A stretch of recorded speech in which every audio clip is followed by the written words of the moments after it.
Welcome.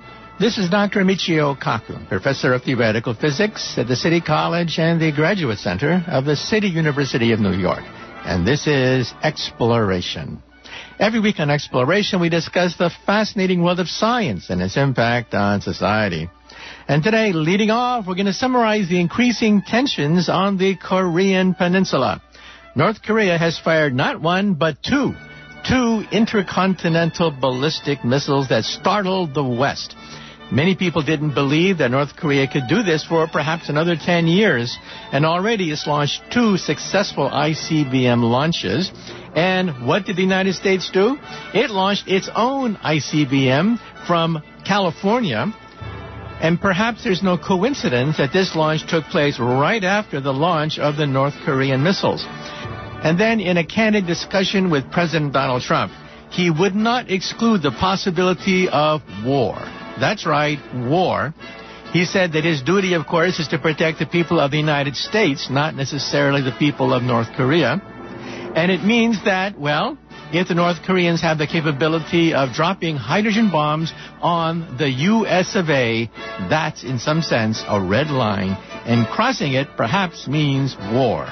And so, of course, the United States wants to negotiate, but it does mean that tensions are ratcheting up several layers as a consequence.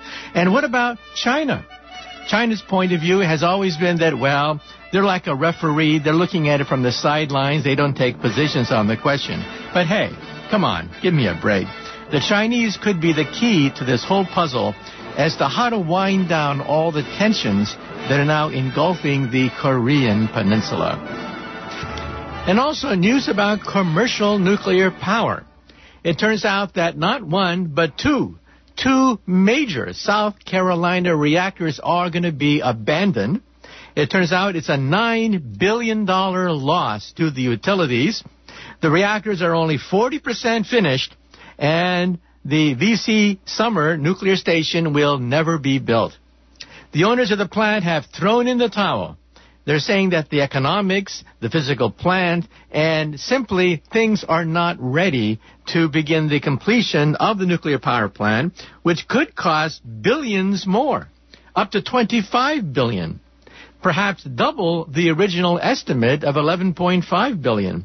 So in other words, the utilities are perhaps cutting their losses. And the question is this the beginning of the end for commercial nuclear power? We were supposed to be entering a nuclear renaissance. Remember that? A nuclear renaissance that would save us from the greenhouse effect. Well, it turns out that a lot of the major utilities are essentially throwing in the towel when it comes to commercial nuclear power, and only two plants in Georgia are now being planned. So much for the renaissance. And also a new breakthrough, it turns out, in genetic engineering.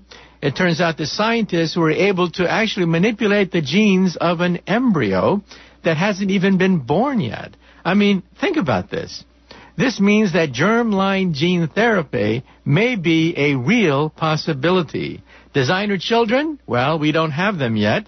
But it may be possible, not just for one generation, but think about that, to change your entire genetic heritage.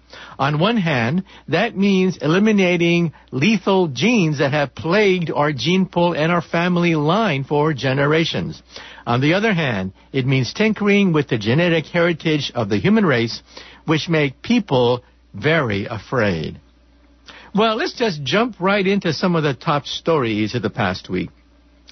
Our lead story today is that North Korea has fired not one, but 2 intercontinental ballistic missiles. And the United States, not to be outdone, fired its own test ICBM with a dummy nuclear warhead from California. And so we're now seeing a test of wills. Well, it turns out that a more detailed analysis of the latest ICBM launch shows that the missile probably broke up on reentry. This is really important, because what's the point of shooting a hydrogen bomb thousands of miles across the surface of the Earth only to have the bomb break up in the final seconds of the trajectory? So apparently the North Koreans still have not yet solved the problem of reentry. And that's why the trajectory of the missile has been so strange. Instead of shooting the missile, let's say, at a 45-degree angle, which would maximize the range of the missile, the North Koreans have been firing their missiles almost vertically up, and they come vertically down. Well, on one hand, it looks as if the North Koreans are playing with us, but there are actually several reasons for doing this. First of all, if you fire the intercontinental ballistic missile more or less horizontally, you don't know where it's going to land, and it may land on a neutral territory and, of course, cause an international crisis as a consequence. So better to shoot it up and have it come down, even if the range is limited. Because, of course, the trajectory can be modified at will. But there's also another reason. You see, if you fire it straight up and the missile comes straight down, the velocity of reentry is at a maximum. So the North Koreans want to test their nose cone, they want to test their heat shield, they want to test their hydrogen bombs to see whether or not they can withstand the pressures, the vibrations, and of course the heat upon reentry.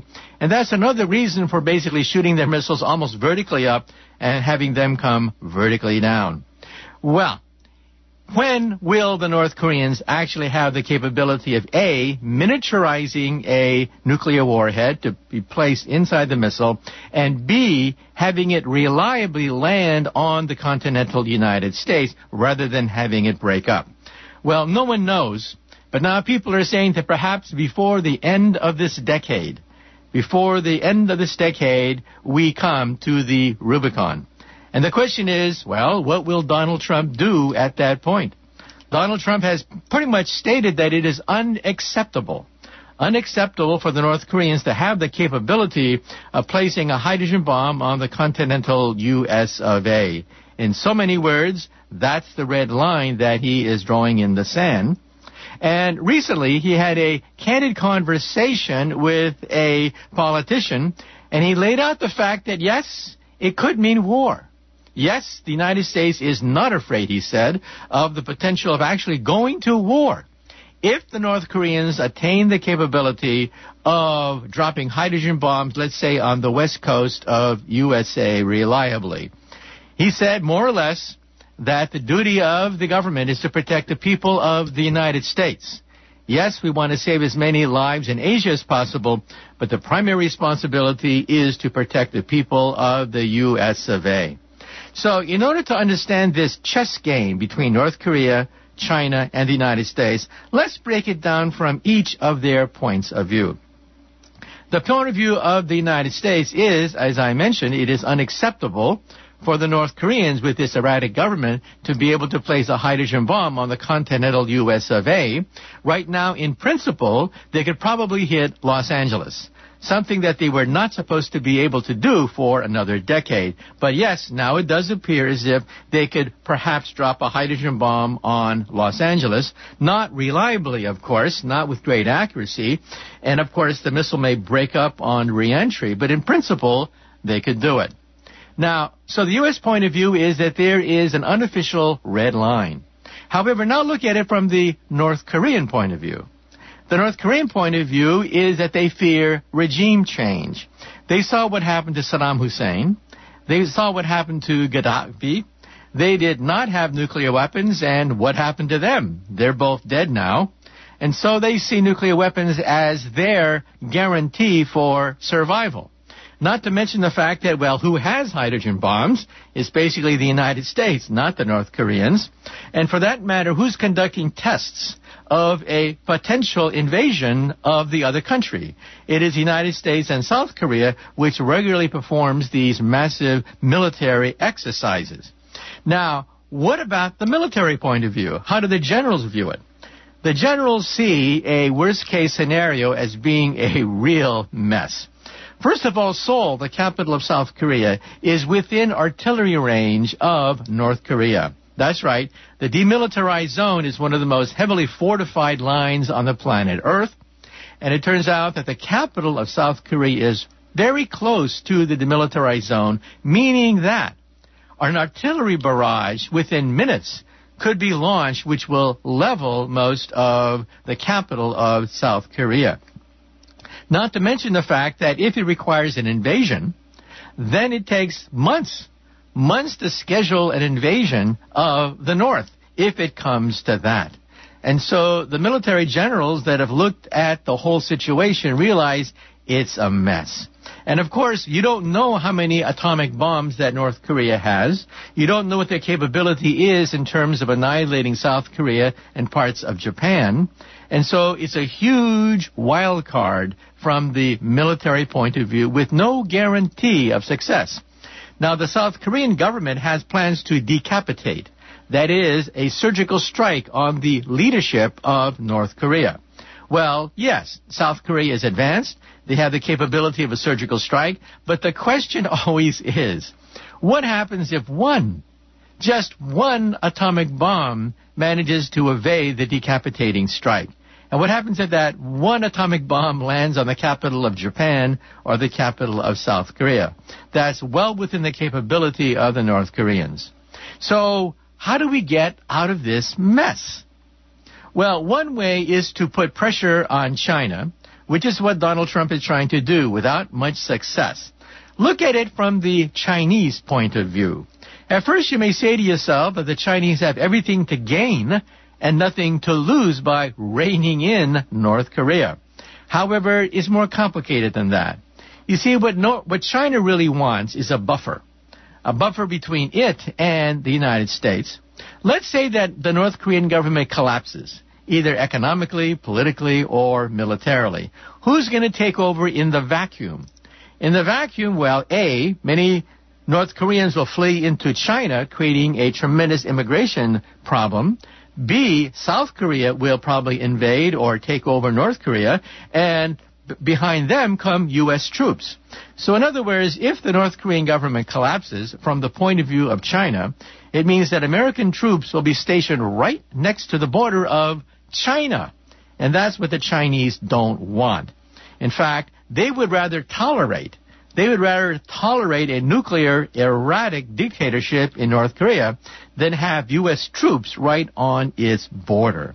And so how do we get out of this mess? Well, all three sides have stated that they are open to negotiations. However, exactly what the terms of the negotiation are is unclear. But take a look at what each side wants. What North Korea wants is a guarantee of survival. That's the bottom line. No ifs, ands, or buts. They've seen what happened to other dictatorships. Dictators have no retirement policy. Dictators go out usually in a coffin. There's no pension plan for dictators. And so, as far as the North Korean dictatorship is concerned, it's all or nothing. It's survival or being taken out in a coffin. And that means that what each side wants is a little bit different. What the United States wants is a denuclearized North Korea. That may or may not be on the table. What North Korea wants is they want the guarantee of survival. And what China wants is a buffer. And so you see that even if we negotiate, it's going to be complicated. Well, let's hope that cooler heads prevail. But right now, let's be blunt about it, there is talk of war. And if it comes to war, we're talking about thousands, if not millions of lives at stake. So let's hope that, quote, cooler heads prevail and that we find some common ground between three very divergent agendas. And speaking about agendas, nuclear power is apparently on the ropes. Remember the nuclear renaissance? The nuclear renaissance was supposed to be the resurgence in the fortunes of commercial nuclear power because of the fact that we have, well, global warming and we have an energy crisis. Well, many things have happened. First of all, yes, we have the greenhouse effect, but many people are saying that in order to make a dent, for nuclear to make a dent on the greenhouse effect, we would have to increase our commitment to nuclear by 5, 10 times, which is simply not going to happen. And so, in other words, the white knight of nuclear power, this nuclear renaissance, is probably not going to happen for very practical reasons. Now we have a body blow dealt to commercial nuclear power because of the fact that in South Carolina, we have two major nuclear power plants backed by South Carolina Electric and Gas and the Santee Cooper Corporation that have thrown in the towel. That's right. They have sunk $2.2 billion. That's right. They have sunk, get this, $9 billion on these lemons. $9 billion for the Vesey Summer Nuclear Station, 2 of them in South Carolina. They are only 40% finished. However, to finish them would require a total cost of $25 billion. That's more than twice the original $11.5 billion price tag of the reactors. In other words, the utilities are suffering from sticker shock. Costs have ballooned. Demand has shrunk. And as a consequence, they have thrown in the towel. It's only 40% finished, and that's it, folks. It's never going to be finished. And, of course, it's even worse than this. The company that is building the plant is Westinghouse. The reactors are the AP1000s. And who owns Westinghouse? Well, Toshiba of Japan. And Toshiba of Japan is saying that they cannot sustain these enormous losses because of Westinghouse, and Westinghouse is bankrupt. So think about this. 2 utilities have thrown in the towel and are essentially writing off $15 billion off the books by saying that better to cut your losses rather than lose $20 billion in the future. Meanwhile, Toshiba, the owner of Westinghouse, which builds the AP1000, they are bankrupt. That is, Westinghouse that cannot pay. In fact, Toshiba has agreed to pay $2.2 billion to get out of the contract because Westinghouse has gone bankrupt. And, of course, that is not enough to pay for the $9 billion that have been spent so far. And so then the question is, what happened? What happened? Well, several things happened all at once. First of all, we have the rather dramatic drop in the cost of oil and natural gas. Second of all, we have the rising fortunes of solar and wind power, which are within striking distance of being competitive with coal. We also have the political aftershocks of the Fukushima disaster. Problem after problem after problem. So what went wrong? Well, some people point the finger at what happened 50 years ago. 50 years ago, the foundation for commercial nuclear power was laid because the Nautilus, a nuclear submarine, sailed underneath the North Pole, dazzling the people of the world. People were amazed that this light water Nautilus reactor could sail underneath the North Pole, making headlines. And then people said, well, if the Nautilus can do it, why not simply scale it up? Well, instead of doing the basic nuclear research on different reactor designs, they simply said, well, here's a proven design, light water reactors. They simply scaled it up. They didn't look at other kinds of designs, for example, molten salt coolant systems or gas cooling or using pellets or any number of different kinds of designs using gas cooling, using sodium, rather than the light water design based on uranium rather than, for example, thorium. So we were hooked on light water uranium nuclear power plants, basically scaling them up from the tiny Nautilus reactor to the gigantic 1,000-megawatt reactors of today. Well, they became increasingly complex as a consequence, so complex that engineers couldn't keep track of all the safety issues involved. You have so many moving parts, so many valves, so many pumps, and one valve going haywire caused the 3 Mile Island accident. That's right, it was just one valve, one PORV, the pressure-operated relief valve, remained in the stuck position, but the control panel said it was closed. Well, the control operators did what common sense says, obey what the control panel says, which says the valve is closed. Well, the valve was stuck. It's stuck in the open position, and it bled out about 1 million gallons of cooling water, creating the biggest American nuclear power accident. Think about that. A part that probably only cost a few dollars created the billion-dollar loss of 3 Mile Island in 1979. And then in 1986, we had an even worse accident. The Russians were making a routine test of the nuclear power plant at Chernobyl, and there was a transient, a power surge, but because they were making repairs, their safety systems were turned off. That was the wrong time to have a power surge, because when your safety systems are turned off, the reactor spins out of control without a brake. So think of repairing your car, for example. The car has a brake. But think of disengaging the brake because you want to make repairs, and all of a sudden the car lurches forward by accident. Well, without brakes, the car simply takes off on its own, and that's what we call the Chernobyl nuclear power plant accident. And then just a few years ago, we had an even bigger accident in terms of melted fuel, and that's the Fukushima disaster. 3, not 1, 3 reactors simultaneously melted. In fact, the configuration of the uranium is basically unknown. For the first time just a few weeks ago, after months of agonizing over what to do, a submarine was sent into the water at Fukushima, giving us the first grainy pictures of the melted uranium. That's how difficult it is to fix 3 melted nuclear power plants that suffered 100% liquefaction of the cores. We'd never seen this before. We've never seen a complete liquefaction of a core, not to mention 3 of them, and we don't know what to do about it. It turns out that it may take 40 years. I repeat, it may take 40 years to clean up the mess at Fukushima. And so you can see, given all these piled up problems, you can see the reason why nuclear power is not the white knight, that the nuclear renaissance is not going to save us from the greenhouse effect. And you can see the enormous problems facing us even today. So some people are saying that, well, nuclear power is in some sense an unfinished technology. It's not finished. We have all this nuclear waste piling up. We don't know what to do with it. Not to mention the fact that we still have the cleanup operation at Fukushima. The military, that is the Pentagon, tried to have a contest to create a robot which could clean up the mess at Fukushima. It was called the DARPA Challenge.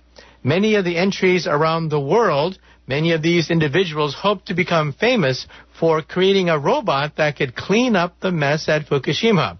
All he had to do was create a robot that could drive a car, a robot that could sweep the floor, turn a valve, clean up some simple debris, things that even a high school kid can do easily.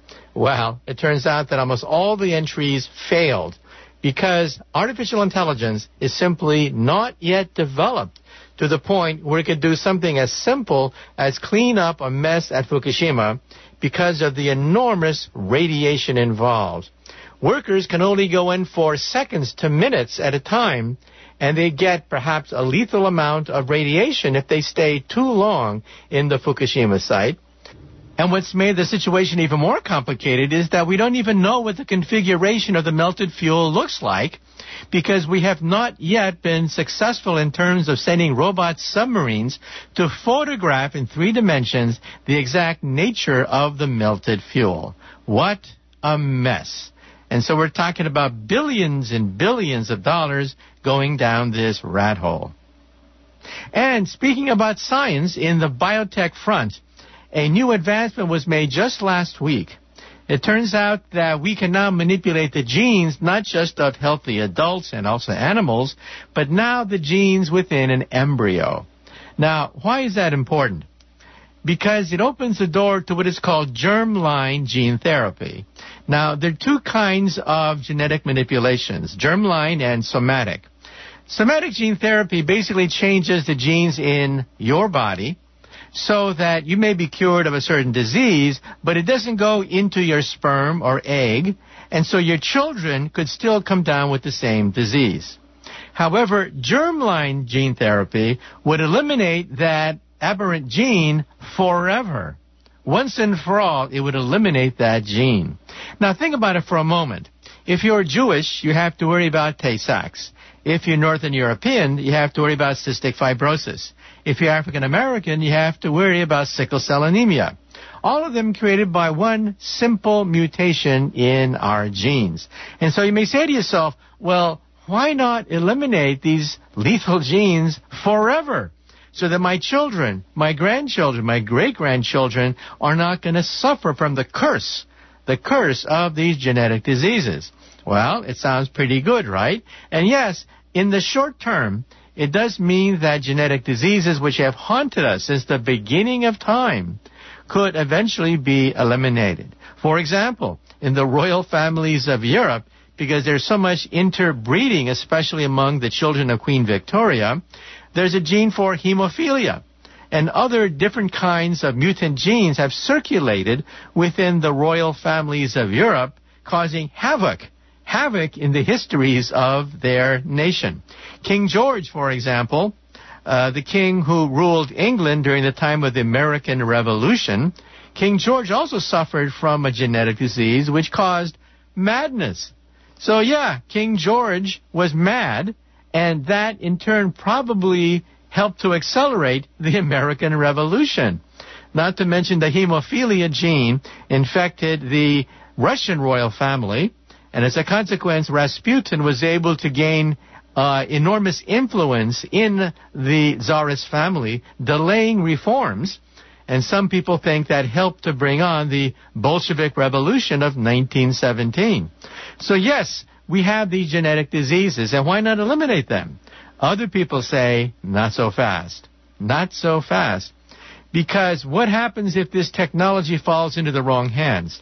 What happens if we begin to tinker with the genetic heritage of the human race? Or, as many people say, are we ready to play God? And so it is a problem. But again, it was a problem that was supposed to be far in the future, but now we can attain this kind of technology using a technology called CRISPR. CRISPR has changed the entire biomedical landscape just within the last few years. It's a way of precisely cutting DNA at a very specific points. We follow the lead of Mother Nature. Mother Nature, for billions of years, has created bacteria that have to fend off viruses. Yes, even bacteria have to worry about viruses.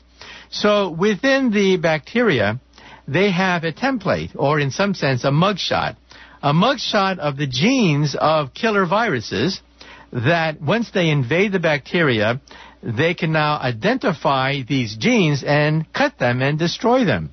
Well, scientists have figured out how to use that mechanism that Mother Nature created billions of years ago and use it to cut very precisely the genes that we want to manipulate.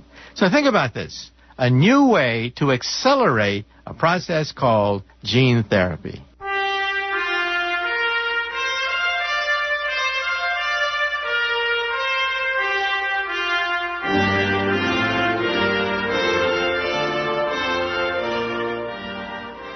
Well, that concludes the first part of exploration. And speaking about nuclear energy, in the second part of exploration, we'd like to bring on an old friend of exploration for the past 30 years, Michael Marriott of the Nuclear Information Resource Service, who unfortunately passed away last year. And so we're going to talk about the Fukushima nuclear power plant accident. And, of course, the cleanup operation hasn't changed much in the last few years at all. And we'd like to dedicate our comments to the memory of Michael Marriott, a friend of exploration for the past 30 years, an expert on nuclear energy.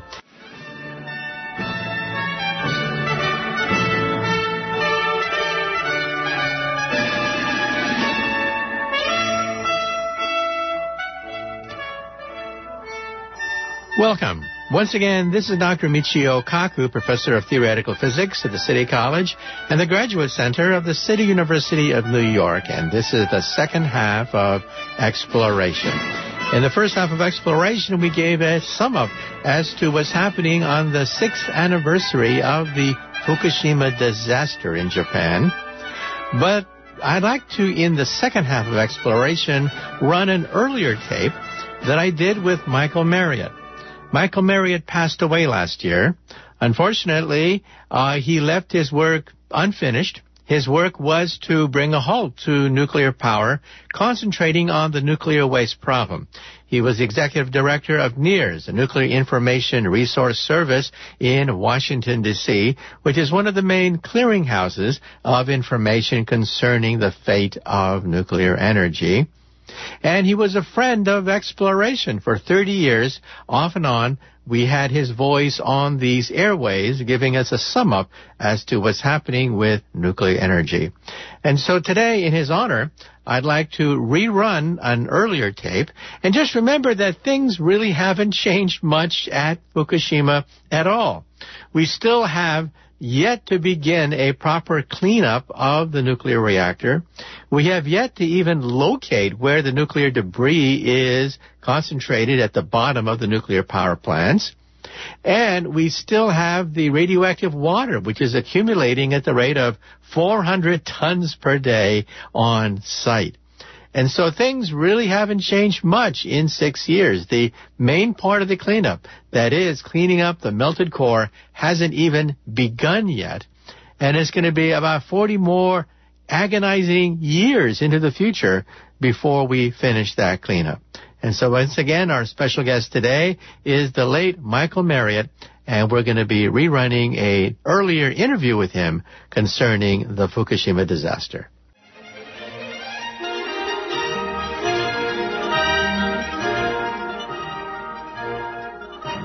Well, once again, our special guest today is Michael Marriott of the Nuclear Information Resource Service in Washington, D.C. And today we're talking about nuclear energy. What's the status of the Fukushima disaster?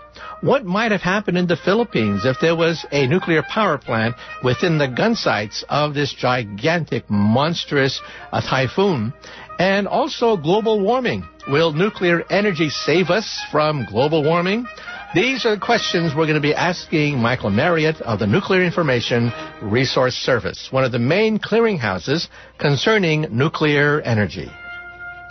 Well, with us on the line is Michael Marriott of NIRS. So, Michael, first of all, tell us, what is NIRS? Well, NIRS is the acronym for Nuclear Information and Resource Service. We're an organization that was founded in 1978 to sort of help be the network center and sort of coordinating center for what was then and is today a very decentralized grassroots movement for safe, clean energy and against nuclear power. And over the years, we've evolved. We now initiate campaigns, and our goal has expanded a little bit, too, in that we are working very hard to build the nuclear-free, carbon-free energy future that our planet both needs and deserves. You can find us at www.nirs.org. Okay, so Michael, let's now talk about the Fukushima disaster, which is still ongoing. And first of all, tell us a little bit, sum up what exactly happened during the accident, and tell us about the state of the reactor today. Well, back on March 11th, 2011, people across the world were woken up, at least those of us in the Western Hemisphere, with news that there had been a major earthquake off the coast of Japan, followed by a tsunami, and that was followed by a loss of electric power, not surprisingly, to a bunch of nuclear reactors, 3 of which at the Fukushima Daiichi locale began melting down. The 4th didn't melt down because there was no fuel in the reactor at the time. And 2 other reactors at the site, which were separate, they were physically separated from the other 4, experienced a number of problems, but ended up at least not melting down. So what we had was a scenario that I don't think anybody working in this field had ever envisioned. 3 nuclear reactors melting down at the same time, coupled with severe problems at 4 reactor fuel storage pools, which were located at these sites. And we had a series of hydrogen explosions, which blew off the top of the reactor buildings, created all kinds of mess. And so now, approaching 3 years later, that's what we still have. 3 reactors that have melted down with the molten fuel somewhere underneath them, the authorities and the utility involved, TEPCO, Tokyo Electric Power, they don't know exactly where that molten fuel is, too radioactive to try to get to, of course. And then we have, even though, this has happened, quite a long time ago, even though a lot of the fuel is still on the bottom of the, somewhere underneath the reactors, everything still needs to be kept cool. And so TEPCO built sort of a makeshift cooling system that runs through these reactors that leaks. And the large amounts of water run through, become, through the various reactors. It becomes radioactive. It leaks into the groundwater. In rainwater from, obviously from rain. Fukushima was sort of at the bottom of a hill. Rainwater comes down the hill, runs through the plant. It becomes radioactive.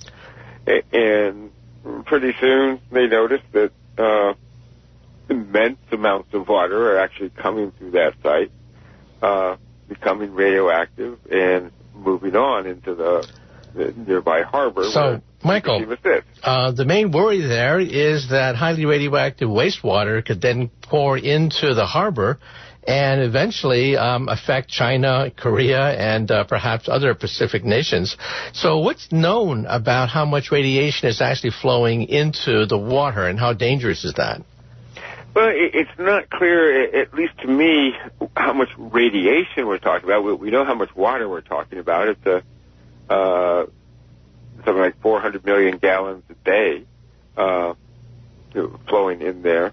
The water, this is not, highly molten fuel going. So, the water's picking up radiation. So the radiation levels are not considered highly radioactive. But what happens is that there's a current that tends to keep the reactor, sort of a circular current in the harbor, and water tends to just sort of go around in a circle there, and the Japanese officials have used that as nothing more than an excuse, really, to argue that water and the radiation, in particular radiation, has not gone beyond the harbor. And of course, that's absolute nonsense. Water is going from there into the Pacific Ocean. Probably not as much as some people think, but certainly a lot more than the Japanese government seems to think. Fish come into the harbor and swim back out again. They're not really deterred by this, circular current. The other forms of sea life come in and out, and so it's very clear that, in fact, all of this, the radiation that has been coming down for the last couple of years and continues to come down is going out in the Pacific Ocean. And the question is, what are the impacts? What will be the impacts? Pacific Ocean is a big place, and even this amount of water is pretty small compared in volume compared to the entire Pacific Ocean. But now, certainly an effect on seafood and other factors. Now, the utility has suggested some rather unorthodox ways to contain all this rainwater. One is to build a wall of ice, that is, import lots of refrigerators to basically freeze the ground so that you build up an artificial barrier against all this rainwater, which is washing this radiation into the harbor. What are your thoughts about this? It's never been tried before on this kind of scale. Right. Well, it was actually a process I'd never even heard of before, although I looked into it a bit, and it has been used as a blocking mechanism in a few places in the world, although, as you say, in a much smaller scale. I have yet to talk to somebody who thinks this is a good idea or who thinks it will work. But obviously, when there's somebody willing to sell something, somebody will buy it, I guess. I think this idea really is more evidence that Tokyo Electric Power is in over its head. And this is a company, it's an electric utility. They made their money by selling electricity. It's is not a major engineering firm, and I think that shows. And I think that's behind some of the recent efforts we've seen to bring some more international experience in to Fukushima to help out with this accident, because it's pretty clear that Tokyo Electric Power itself is floundering. Now, some people have said that if there is another earthquake, it doesn't have to be a big one, even a minor earthquake, it could tip the reactor over, and the accident can start up all over again. So what are your thoughts about the fact that earthquakes happen all the time in Japan, and it wouldn't take much to tip this reactor over? What are your thoughts? Right. Well, I'm assuming you're talking about the Unit 4 reactor there, which was the explosion that hit that reactor sort of crippled the building, sort of put it at a slant. I mean, all the reactors there are in pretty bad shape, and if you want to talk about which reactor we still believe is the most dangerous, it's Unit 3. But Unit 4 has gotten the most attention, and they have put some effort into bolstering the structure of that reactor. They had to do that for two reasons. One is that obviously the building was in very sorry shape and noticeably leaning. Two is that they decided that that's the building because that building had not experienced a meltdown. There had been no fuel in the reactor core itself. That would be the starting point for cleanup, and so this month is when they're planning to begin removing the fuel from the fuel pool in that building. So they had to bolster it up quite a bit. They claim, they meaning the utility and Japanese authorities, claim that it could withstand at least a direct 6.0 earthquake. But I don't know if they're right or not, and I hope we don't find out. But as you say, this is an earthquake-prone place, and I think it is better to get the fuel out of this building as soon as safely possible, before the next one hits. Because in Japan, you're sort of always waiting for the next one to hit. Right. In fact, just recently there was a 5.5 earthquake that rattled Tokyo. Quite a few people were shaken out of bed, in fact. It was so great. And that was just right outside Tokyo. Now, some people say, well, why don't they simply send in workers and robots and just get rid of this melted core, and why don't they just repair the whole operation? But tell us about the conditions that the workers have to work in, given the fact that it's highly radioactive, and robots have proven to be a huge disappointment. Well, yeah. I mean, these are unprecedented conditions. I mean, we've never tried.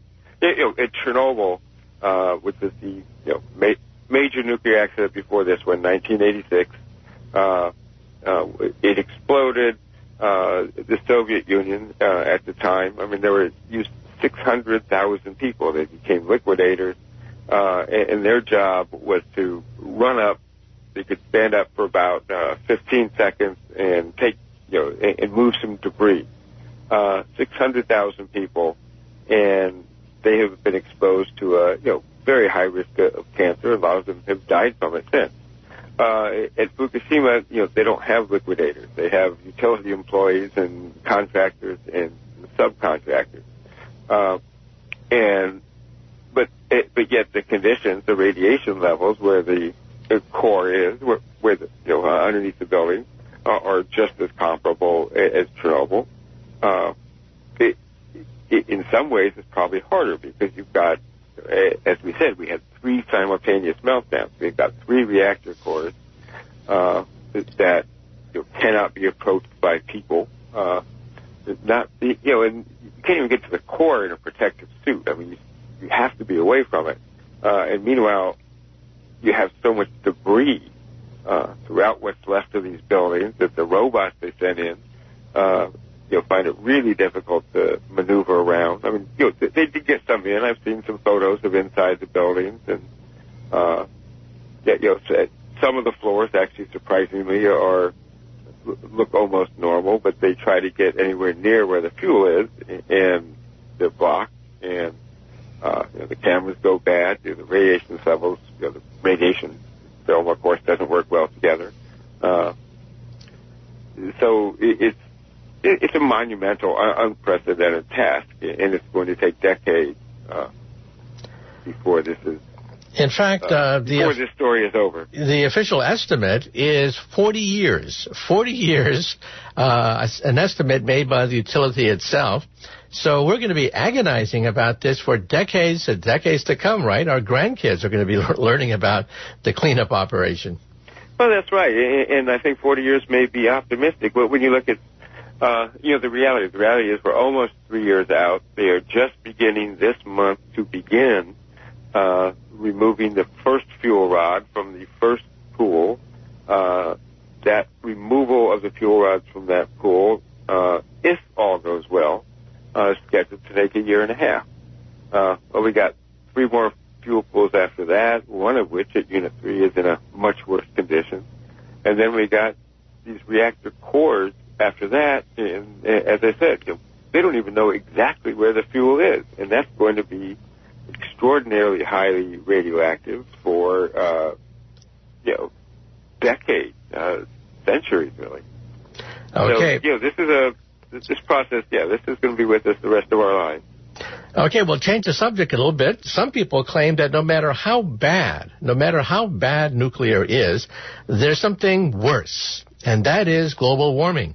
In fact, Dr. James Hansen, who's one of the leading figures pushing the global warming theory, has pretty much said that, well, perhaps the white knight could be nuclear power. What are your thoughts?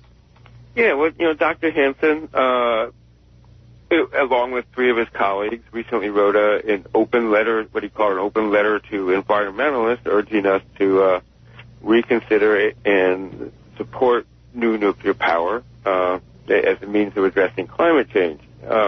And Dr. Hansen is an esteemed climate scientist. The entire world owes him a debt of gratitude for his work on climate, and especially in effectively warning that we have to do something about climate. But climate and energy are 2 different issues. So they're 2 different areas of expertise. And unfortunately, Dr. Hansen's expertise doesn't seem to extend to energy.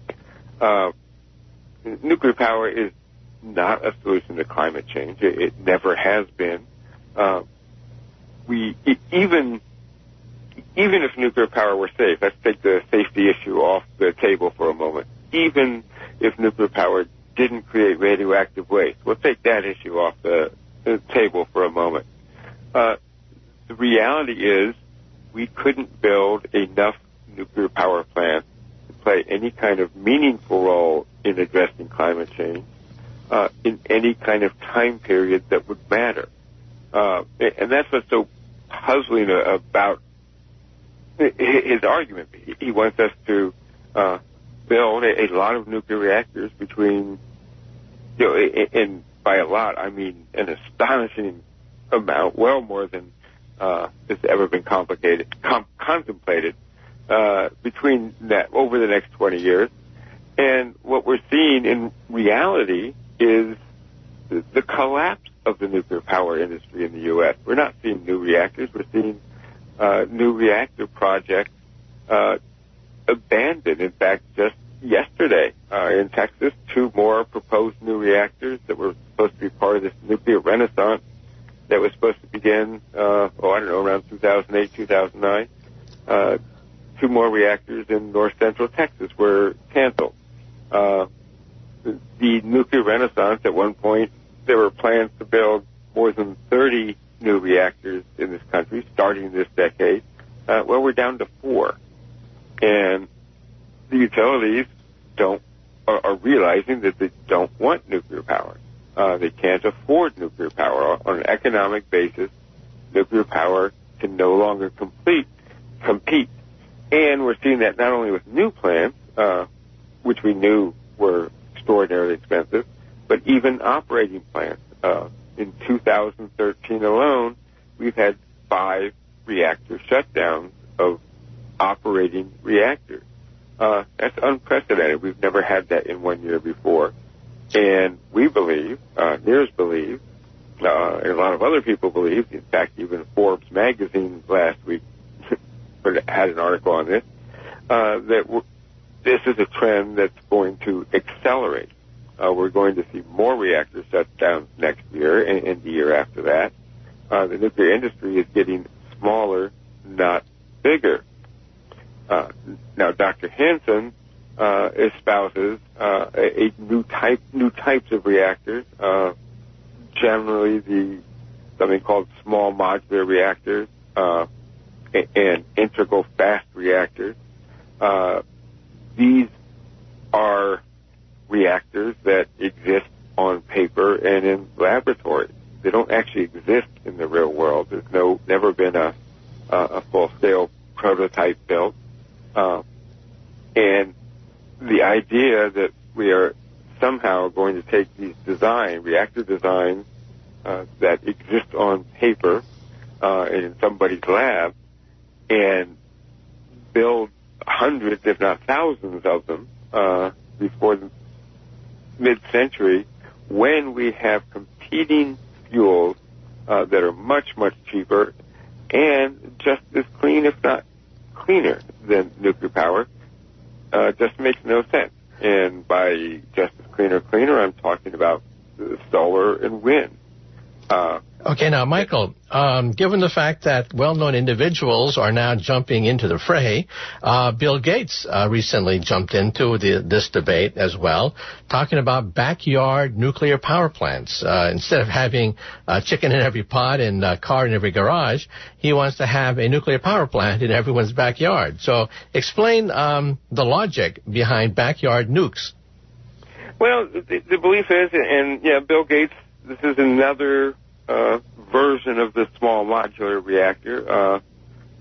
The idea behind them is that if you make them relatively small, and of course they are much bigger than backyard, but if you make relatively small and you can make them modular, meaning that they can be cranked out in a factory instead of fully custom built at a site, that maybe you can make them cheaper. But the problem is the reason reactors got so large to begin with was the well-known phrase economies of scale. The early reactors built in this country and everywhere else were very small, and the utilities quickly realized that they couldn't build them small and economically, so they ramped up the size. And the same factor is going to hold. Seems like it's going to hold true now, and I say seems like because again, these reactors don't actually exist. They're dreams on paper, and they're also too late because when we want to talk about backyard power sources, well, we have them. It's called rooftop solar, and there's a rooftop solar system being installed in this country every 4 minutes now, 2013.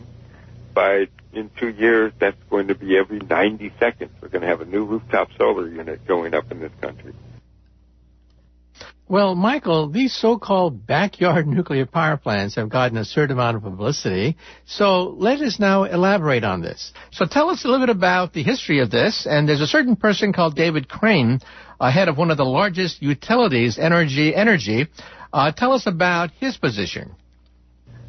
David Crane is the head of it. And David Crane is not some anti-nuclear advocate. In fact, we've been fighting a proposed nuclear plant in Texas, a different one in Texas, that he initiated. Now, he got out of the plant. He got energy out of the project immediately after Fukushima. That ended nuclear power for him. But he recently said, he recently told Business Week magazine that distributed energy generation, and by distributed energy generation, we actually mean backyard power, rooftop solar, solar on top of, Walmart warehouses and that kind of thing, small wind farms, even a backyard wind turbine.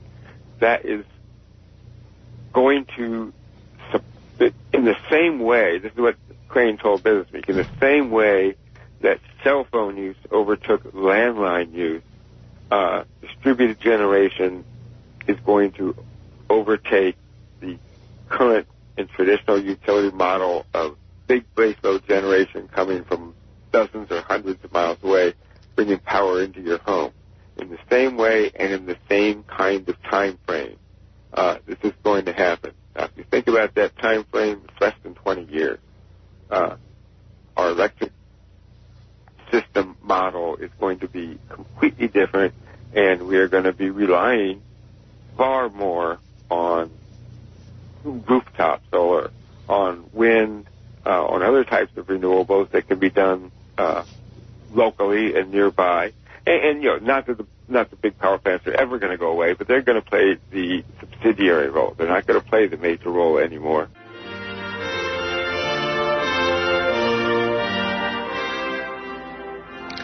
Well, I'm afraid that's it for exploration. Once again, this is Dr. Michio Kaku, Professor of Theoretical Physics at the City College and the Graduate Center of the City University of New York. And we ran a broadcast that we previously recorded with Michael Marriott, Executive Director of the Nuclear Information Resource Service in Washington, who passed away last year. So unfortunately, we're going to be dedicating our comments today in the memory of Michael Marriott, who for the past 30 years has been a friend of exploration.